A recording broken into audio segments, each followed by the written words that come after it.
The U.S. economy continues to fail, but what's this mean for our real estate market? Hey everybody, Scott Walters, buckle up, strap in. We got a hard-hitting pull, no punches, no sugarcoating it, no rainbows, no sunshine. We're just going to give it to you and give it to you straight. We got a good one to unpackage today. Welcome to the show. I hope you're all doing great. So we're going to do a little more economic forecasting, a little economic awareness. You know, I always like to say, and God bless each and every one of you that continues to support this work, because I could easily be painting rainbows and sunshine. I'm a licensed real estate agent. I make money in these markets. I could easily turn on this camera and make the argument for why this time is different. Maybe I'll get that opportunity. But at the moment, some of you might actually be wondering, I wonder what Scott thinks. Is his position still the same when it comes to real estate?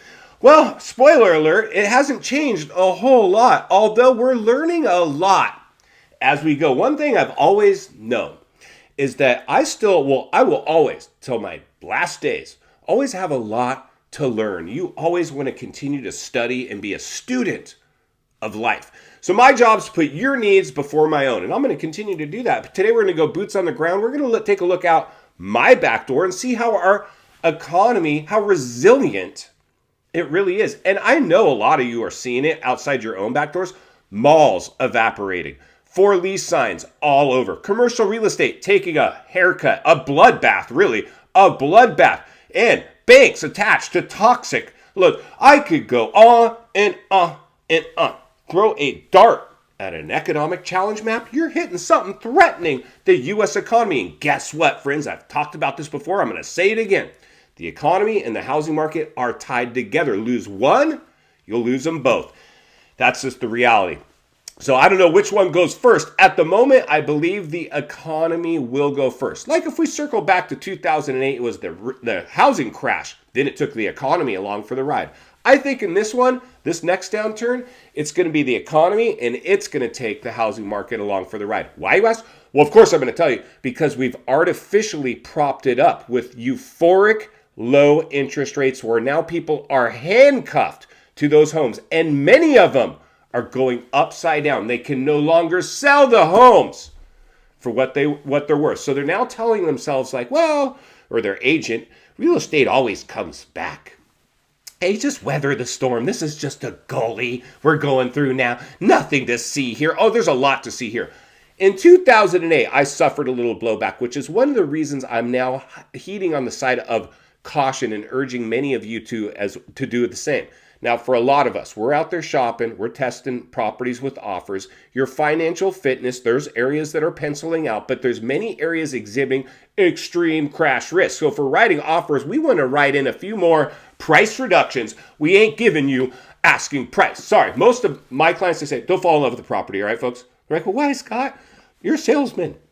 I bet because if you fall in love with the property, they got us. I can't negotiate. You're gonna fall. Scott, we want it no matter what. We'll overpay. That's what I saw. Whew, dangerous stuff.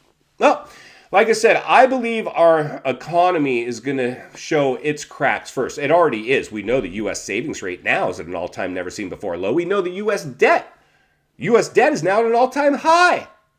We know loan applications have fallen 70, almost 80%. We know most people in America, even our high wage earner middle class folks, don't even have an emergency savings fund. They finance themselves to the guild. And I don't care if you have a 0% interest. If you can't afford to keep up with your cost of living, don't matter. Something's going to go. What goes last? You guessed it. The house. Especially when you buy it in a bubble and you overpaid to get it and put that kind of pressure to obtain the thing. The last thing you want to see. This is going to be really psychological warfare for a lot of people. When I dumped a house in the last crash, I didn't overpay. I didn't go above and beyond appraised values. In fact, I got it for 25% off where it was originally listed at the height. And I caught the dreaded falling knife. We got out of that one though. A lot easier than a lot of people, but I just didn't want to do the same thing over in this bubble expecting a different result. That's the definition of insanity.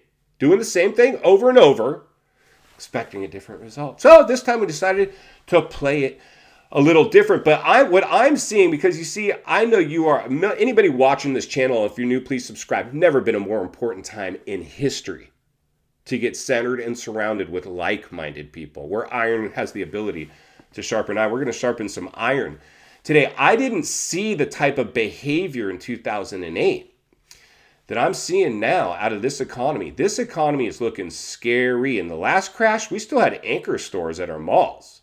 We still had plenty of restaurants to go to. They're folding. They're dropping like flies. And we're not even in an official recession yet. Exiting a crisis. Entering a recession. So today we're going to look at just some of the blowback. I was out and about enjoying the weather because it all comes down to quality life, right? We just don't want to sit around and wait for the crash. We got to go out there and live our lives. Of course. But when I look around and I see these things, I'm like, wow. And listen, until you've lived through an economic downturn, but as a bill-paying adult, maybe suffered a little of its blowback, you're seeing what I'm going to show you today. You've already seen this, but it hasn't sunken in. It hasn't resonated with you because you hear these words, but you haven't had to live through it yet. So without further ado, let's jump outside, continue the conversation, then we'll meet back here, wrap this one up. Let's get started. All right, friends, buckle up, strap in, roll up your windows, lock your doors, maybe even put on an economic face mask. If you can find one, we're in sunny Southern California where it's almost 70 degrees, 300 days out of the year. Unfortunately, a storm is a-brewing, and quite possibly the perfect storm as our economy continues to be attacked by the free money effect. One business doing fine, another one going belly up, a ghost town, an eyesore in the $1 million district. Let's go ahead and take a little sneak peek at what was once a big, thriving restaurant in one of the most sought-after areas in Southern California. This is what you got now. You've got empty,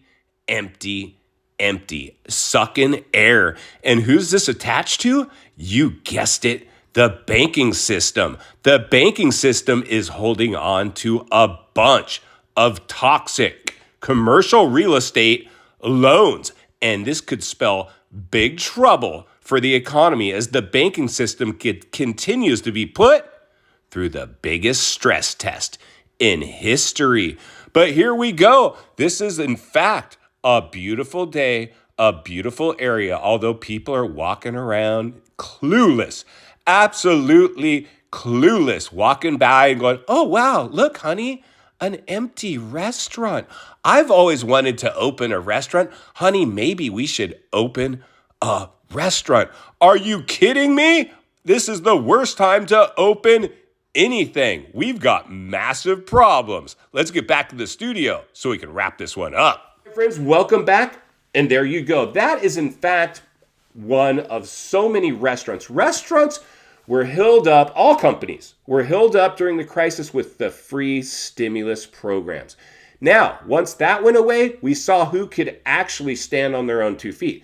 This is a restaurant on the harbor in Southern California, the $1 million district, a city of wealth.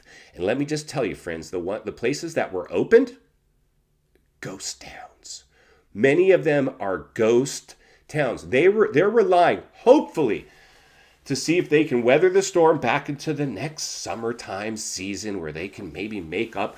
These people are dragging anchors around. The economy is shrinking. We don't have the money. Even if we have money, what are we doing with it right now?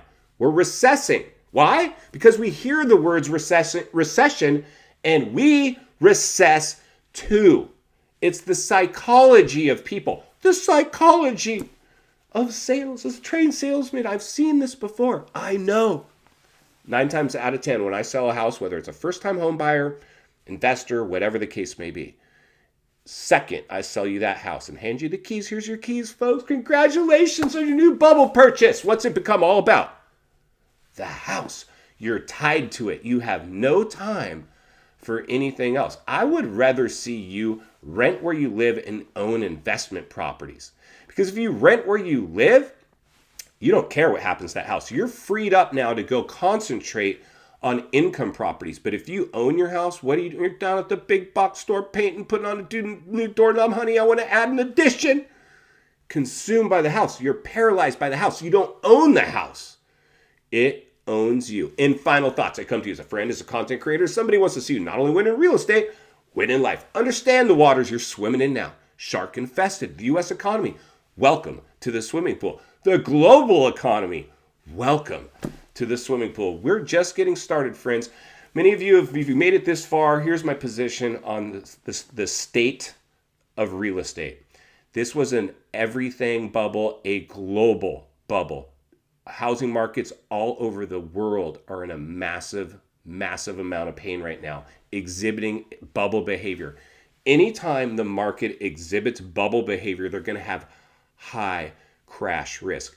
Anytime we produce a bubble which has even come close to the bubble that we produced during stimulus, which is in fact the biggest bubble ever recorded in world history, anything that's come close has crashed. All areas will behave differently. Some areas are going to get hit first, some are going to get hit last, some are going to get hit harder. I believe many areas are going to get hit and get hit hard. It was a casino climate. If we can sustain this one, we will need a lot of help. A lot of things will have to change to save off another housing downturn because this one got away from us way too quick. My advice, and I'd never suggest anything to anybody that I'm not doing or willing to do myself, insulate yourself, expect the unexpected, prepare for the worst, hope for the best. Maybe you come out somewhere in the middle. It's better to plan for something and have it not happen than have something happen and not have a plan. In the meantime, I'll be here to blow the lid off it every step of the way because it's not only what we need, it's in fact